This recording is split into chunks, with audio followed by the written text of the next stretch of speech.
मलाई चाहिँ अस्तिको भ्लगमा कतिजनाले कुन भिजामा कोरिया जानुभएको भन्ने क्वेसनहरू गर्नुभएको थियो।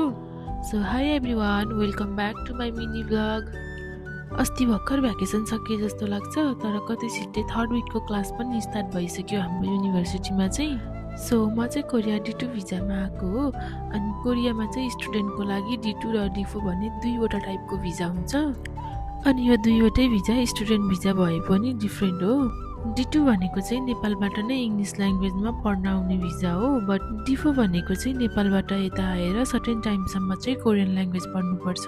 अनि पछि फेरि D2 मा चेन्ज गरेर इङ्ग्लिस ट्र्याकमा पनि पढ्न पाइन्छ र कोरियनमा पनि। यसको चाहिँ सर्टेन क्राइटेरियाहरू मिट हुनुपर्छ।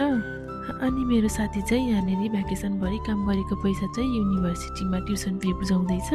D4 को चाहिँ मलाई त्यस्तो धेरै नलेज छैन, बट D2 भिजामा चाहिँ 12 को GPA र इयर ग्याप पनि हेरिन्छ। अनि यो कोरियामा ल्याङ्ग्वेज नबुझ्नु पनि कति धेरै गाह्रो हो कि म त कहिलेकाहीँ लाटो जस्तै नै हुन्छु कि। उहाँ चाहिँ हाम्रो अकाउन्ट र फाइनेन्सको प्रोफेसर हुनुहुन्छ र उहाँलाई चाहिँ पर्फेक्टली इङ्ग्लिस आउँदैन र हामीलाई फेरि पर्फेक्टली कोरियन आउँदैन।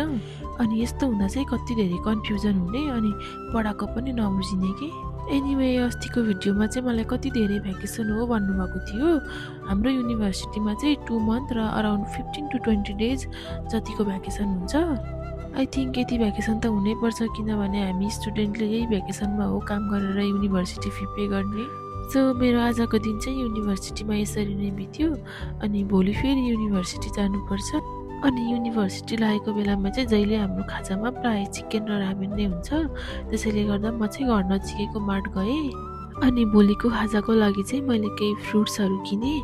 नेपाल हुन्जेल त रामेन खुब मन पर्थ्यो, तर कोरिया आइसकेपछि चाहिँ रामेन मन नै पर्दैन। अनि मेरो क्लास चाहिँ बेलुकाको 7:20 सम्म भएको कारणले गर्दा घर पुग्दा चाहिँ राति नै भइसकेको हुन्छ। अनि कहिलेकाहीँ चाहिँ 9 नै बजिसकेको हुन्छ। So if you have any questions related to student in South Korea, then you can comment down or inbox. मलाई थाहा भएको चाहिँ I will try to answer. So that's it for today guys. Thank you for watching. See you in my next vlog. Bye bye.